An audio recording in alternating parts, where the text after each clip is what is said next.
Alright buddy, welcome back to another video. So last episode we took a look to see as far as what potential Dreamcast games could potentially have come once upon a time, looking at cartridge-based Naomi arcade hardware by Sega.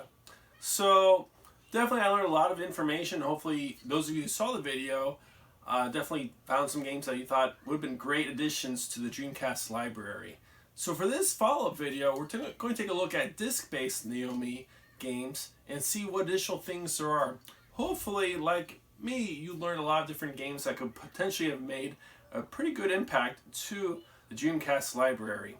If you like the video, please leave a comment. Go ahead and subscribe to the channel. That helps me to know that you like the content I'm making and find it interesting. And please definitely click the bell for notifications if you want to find out when the next video is. I like to try to make videos every week, so hopefully I can continue with that pace, because with this series, digging down the rabbit hole, there's a lot of stuff that could come out to the Dreamcast library, and there's things that I'm sure a lot of you may not have known about. So I look forward to future episodes. I already have a lot of the rough drafts made for it and doing a lot of the research right now, so I should hopefully have another episode coming early next week, but hopefully you enjoy this one. So let's take a look to see as far as what games could have been on the Dreamcast. Alright, we start with that lovely Naomi logo. And transitioning, you can definitely believe when you see that Sammy logo followed by Arc System Works, you know you're probably going to be dealing with the good old Guilty Gear series. So, really, I never did play the original Guilty Gear on the PlayStation 1. But I remember playing Guilty Gear X and just being blown away, wondering who are Arc System Works and what is this Guilty Gear series all about? It was definitely something to where playing this game, it reminded me a lot of playing like Vampire Hunters on the Saturn. Definitely, I think it filled that void. You know, definitely, I was able to pick up Vampire Chronicles back in the days and play it. It definitely brought back a lot of good memories after playing Darkstalkers 3 on the Saturn as well. And I think the Guilty Gear series kind of carried that torch, because we can take a look to see that Capcom really kind of let this series go to waste. Definitely, as far as the series goes, Guilty Gear games have been kind of synonymous with regards to being essentially household names as the series goes for 2D fighting games. I'm not really a good player by any stretch of the imagination. I enjoy playing the 2D fighters. And definitely, I think the other thing too is that we never did see Guilty Gear X come out to the West, which is unfortunate. It's too bad that Atlas didn't bother to pick it up, but it doesn't really surprise me too much.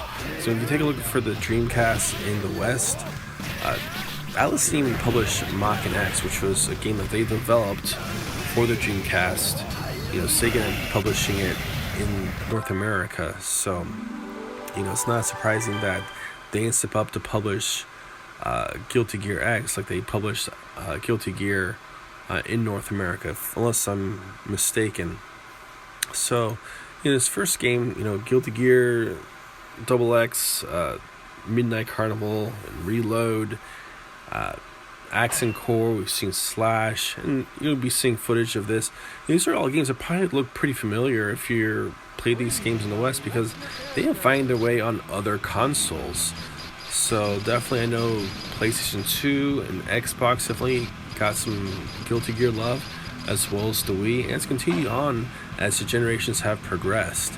I mean, there's digital versions available, physical versions for PSP, so essentially almost every game system probably has a Guilty Gear game on it. I think the only system I think that I've not seen a Guilty Gear game might be the 3DS, but certainly if you've seen a Guilty Gear game on the 3DS, certainly comment, let me know.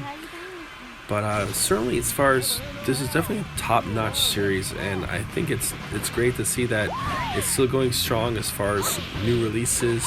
You know, there's the Switch just got a recent Guilty Gear, I think X remake, I believe, with enhanced graphics or modes. I haven't tried it out yet, but I think definitely as far as this game, you know, if you have that Darkstalkers itch, I think Guilty Gear definitely provides that coverage easily. So definitely a top quality game, great rocking soundtrack. So if you've never had a chance to listen to some of the music, definitely pick it up. You'll definitely be able to jam out to it. I remember when I was importing games for the Dreamcast. I definitely picked up Guilty Gear X, and I was kind of disappointed when I first got it because I didn't realize that there was a soundtrack mini disc for it. So I found out later, I ended up getting another one and is selling the one I had that was missing the extra bonus disc. I just thought it was pretty cool, and listening to music, I thought this is really, some slamming tracks to listen to. So definitely a great series.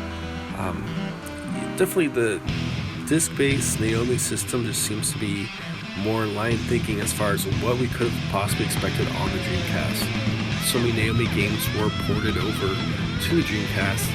And looking at the Guilty Gear series, from Guilty Gear XX to Midnight Carnival, that came out in 2002. Reload came out in 2003. Accent Core came out in 2006, which was preceded by Slash. So, could it have possibly been on the Dreamcast? It could have. Unfortunately, in the West, Sega was switching gears, trying to decrease releases as far as Dreamcast games go. It is unfortunate, but that's just kind of how it goes sometimes. Alright, this next game is one that's still in line with the idea of fighting games that we saw a whole lot of with regards to several Guilty Gear games that came on the arcades. But this one being a little bit different, and I think it would have been a welcome addition, not taking anything away from 2D fighters, but comparatively, there weren't very many 3D fighters for the Dreamcast. You had the 3D fighting experience as far as Mortal Kombat Gold, of course the masterpieces of Dare Life 2 and Soul Calibur, and then there was the Virtua Fighter 3TB, and not to be forgotten, the late release for the West with Project Justice Rival Schools 2.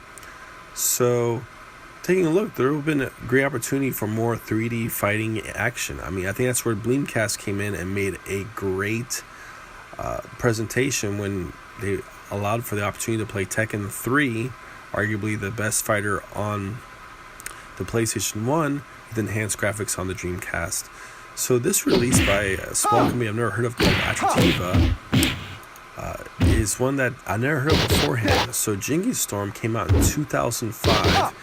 And take a look at it. It looks like a pretty decent fighter. Now, I never actually had time to play this game, and so there's just some footage I was able to pull, but it looks like it holds up pretty well, all things considered. Okay, switching genres for something probably a little bit less common is a game that's not really very well known. At least it's one that I didn't really know much about, and this was definitely a learning experience when I found out about this game. And this is not a fighting game, so we've seen lots of fighting games and lots of shooters, shoot 'em ups in the arcades for Naomi hardware that could have been great Dreamcast games. But this is actually a puzzle game from Starfish, which is known as Kuru Kuru Chameleon. This was developed by a company called Able back in 2006.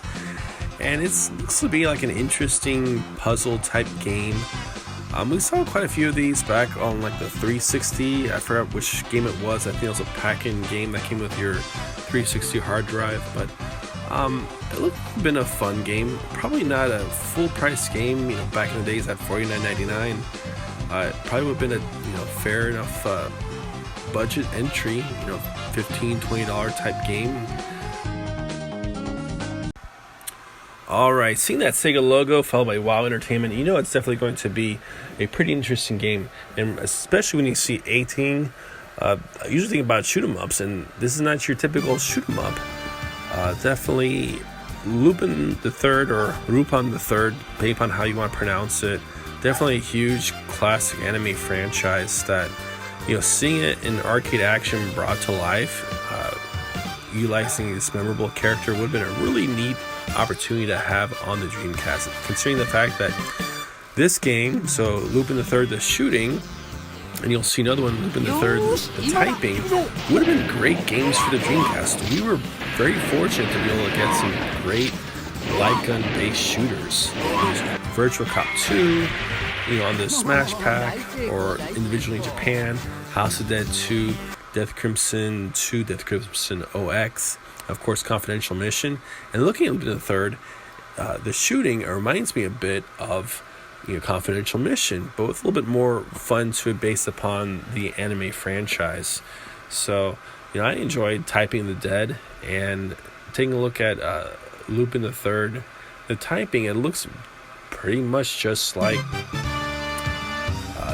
Lupin the Third, the shooting, except you get to do typing. So it definitely looks like a lot more fun than what we've been had back in the days on Mavis Beacon Teach Us Typing. I'm not sure if any of you all remember playing that. If you do, you're probably old like me, or older, depending upon if you take offense to that. But definitely, as far as anything that helps one teach typing, helps improve accuracy and speed. It only helps with real world with regards to communicating. So definitely it's a fun game. Alright, similar to earlier in this video when we saw a nice big heaping helping of 2D fighting goodness with the Guilty Gear series, we're switching back to another pretty familiar franchise we saw in this last video. And this is the Melty Blood fighting series. So definitely, as far as a 2D fighter that I think probably lends itself to being a little bit more complicated to follow along, is probably this series with regards to all of its releases and iterations. I think the only thing that's probably more complicated to follow is probably the Under Night series, just because of just the nomenclature for the titles and such. But like I said in the last video, I think this looks like it'd be a really great 2D fighter to have had on the Dreamcast. It looks like it's a pretty polished game series with some pretty good action, great visuals, some really great music. It was funny how doing research for this game series, how much fans really enjoy the game with regards to its music, because there were lots of videos posted on places like YouTube with people really enjoying the soundtrack. And I think it lends a lot as far as for this genre of gameplay, that you really want to have a good soundtrack that's going to make people really be engaged with regards to wanting to play the game. Certainly as far as flashy visuals are essentially a must, but definitely when it comes to the sound, we really want some great games. So, looking back as far as disc releases, there was Melty Blood at Cadenza version A, which came out in 2005, an updated version at Cadenza version B in 2006, and then at Cadenza version B2 in 2007, so kind of late with regards to a chance for a Dreamcast release. Alright, this next one is actually a bit of a heartbreaker, because I remember reading about this game in the official Dreamcast magazine and think to myself, man, what an interesting collaboration that Sega was working on back in the days with Dole, the fruit company, pretty popular as far as in Hawaii, and think to myself like, gosh, what kind of a game would they think of as far as putting this into practice? And the whole concept of putting a monkey in a ball, I was scratching my head wondering how it would work out, but then when actually seeing this game in action, it was a lot of fun to play it and see it being played. I think the controller, when I remember playing at the arcade, was like a banana controller. So my son and I really had a good time playing Monkey Ball, and it's really too bad this didn't come on the Dreamcast, because I think this would have been a great release for the system. Certainly as far as the Monkey Ball series has been a rather popular game series to take a look at for Sega as a brand new franchise, and it definitely got some good traction on the GameCube, the PS2, the Xbox, and we've seen successive releases going forward on each following generation, from handhelds as well as regular consoles. So definitely great gameplay, fun music, definitely a good challenge. So from a visual standpoint, it's pretty simplistic. It's not going to really push the hardware too hard with regards to what the Dreamcast could manage. I really think the Dreamcast will be able to knock this out of the park, considering we've had masterpieces like Shenmue with all of its visual intricacy in fast action, with first-person shooters like Quake 3 and Unreal Tournament. So I think the Dreamcast will have nailed this. Alright, I know there's some of you are probably wondering, hey Kermit, this has been going on for now 14 plus minutes. We've seen several fighting games, to name a few, and some other genres, but were all the shoot 'em ups. And trust me, I was running the same thing too when I started going through this list, but definitely the Naomi disc-based arcade hardware by Sega was not to be left out. You see that G-Rev flashing across the screen, you definitely know you're up for some good shooting action. And sadly, this was great shooting action that didn't see the light of day at all on the Dreamcast, even though it probably would be able to handle it without any issues. Now, certainly as far as the intro probably doesn't look very familiar to most people, I don't blame you. It doesn't really capture anything until you get further into the loading screen. But for those unaware, this is actually the Senko no Ronde series. So in the West, we never saw it during that console generation as far as Dreamcast, GameCube, Xbox. Definitely didn't see it. We did see it the following generation. So Ubisoft ended up pouring this game over, or at least publishing it, in the West under the name Vortec Senko no Ronde. So definitely as far as the game that was well managed as far as on the 360 goes, that was a fun game to play. And this is a really different kind of shooter. It kind of reminds me a little bit of more combative, like almost like a combative version of Bangai-O, if that makes any sense. However, not as, I guess, colorful and fun as Bangai-O was for the Dreamcast. It definitely looks like something that if you took Zone of the Enders with the mech appearance and then put into more of a one-on-one shooter type battle. I know there's not a whole lot of games that are like this. However, I think they're pretty neat with respect to how they appear. Maybe another example would be like a mech-based Cannon Spike. And Cannon Spike was a great fun game, but this is more like based upon an arena style. So as I said beforehand, it's actually a series released for the Naomi hardware. So the initial Senko no Ronde offering that came out, there's actually 3 releases. And they likely were just mild incremental improvements, with the original one being released by G-Rev in 2005. And there was another release that came out, I guess, that year, which was referred to as Senko no Ronde New Version, also that year, followed by Senko no Ronde SP in 2006. Unfortunately, I'm not sure as far as, how much each version differed from the prior. Sometimes these things are a little bit more vague, my guess. More times than not, it's usually addition of either additional modes, maybe more players, maybe some more tracks.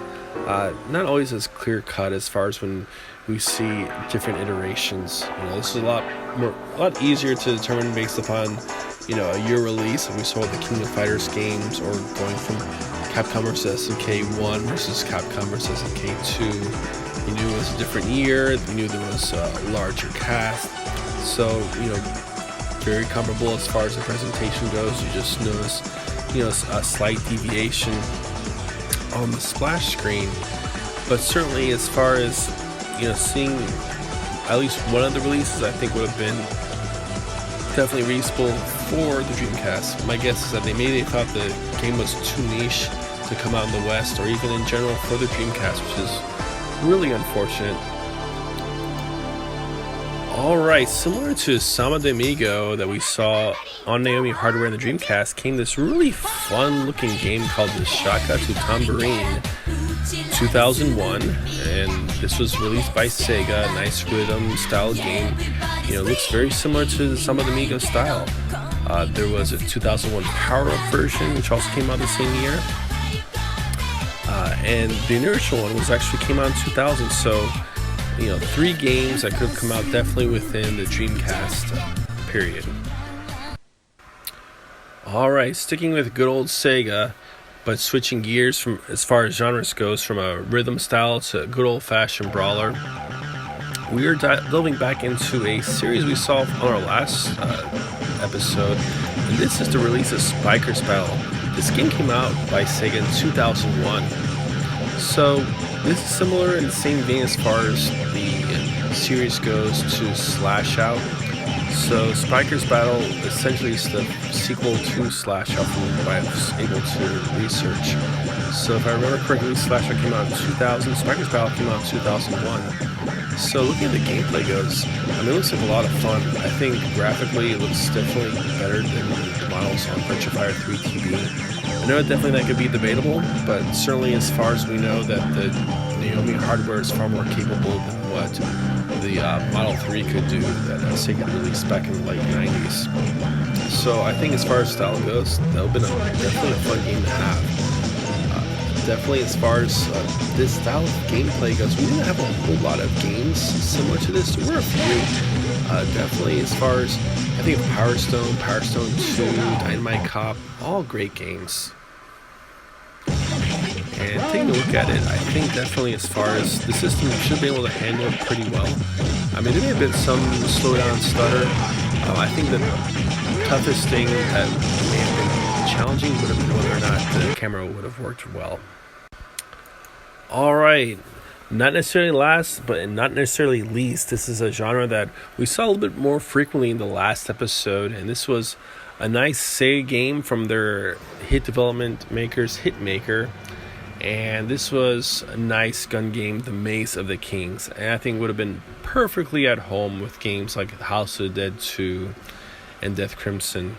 Now, I know as far as in the arcades, it had some funky looking staff type controller, but this is essentially your basic gun game. Could they have sold some sort of peripheral we could have put over like the Mad Catz blaster or whatever it was, your light gun du jour for playing these types of games, but definitely it has that same campy, hokey sort of feel with, sharp gameplay that essentially it looks like an ancient Egypt House of Dead 2. And you know what? I will completely enjoy that because this game came out in the arcades in 2002. So if I remember correctly, we had like the Mummy movies back in theaters. So Mummies, Ancient Egypt was pretty hot and never gets old really. So I think as far as having this style of gameplay, which is not a very common genre, but certainly there are some diehard fans for this, would have been great. From a porting standpoint, this would have been a piece of cake because it's not much for translation. Alright, we're nearing the end, but I don't want to say I'm leaving necessarily the worst for last or best for last. It really comes down to what you like, and this game, Dynamic Golf by Sega and WoW Entertainment, is one that I think would have been pretty interesting to see on the Dreamcast. I think what made it interesting would have been how Sega would have approached a game like this for the system. Just because back in this time we were seeing in the arcades the tee-off games. If you went to any sports bar, odds are you probably saw a tee-off game with that fun little rollerball controller. Now, I wasn't really one for playing the tee-off games, but I thought it looked like it was pretty neat. And graphically, it looks great. And what else was there to play as far as golf goes on the system? I think there was a tee-off game on the Dreamcast, and I think that may have been it. There may have been some other game, I think in Japan, I think that Capcom may have released that looked a little bit more cartoony, but I could be wrong. Maybe it was a tennis game. Those of you who are, better Dreamcast connoisseurs, please let me know. So what did you think? I know definitely there were lots of games I thought would have been fantastic additions to the library. Thankfully, there's several games that, taking a look at them, look pretty familiar, and that's probably because you may have seen them on other platforms. However, knowing that the Naomi hardware is closely related to the Sega Dreamcast, it'll make perfect sense. It probably would have been an absolute, perfect experience on the Dreamcast hardware. So, hopefully, we'll find some more additions coming next week and some good surprises as well. So, definitely tune in, and I'll see you next time. Thanks for stopping by. Bye.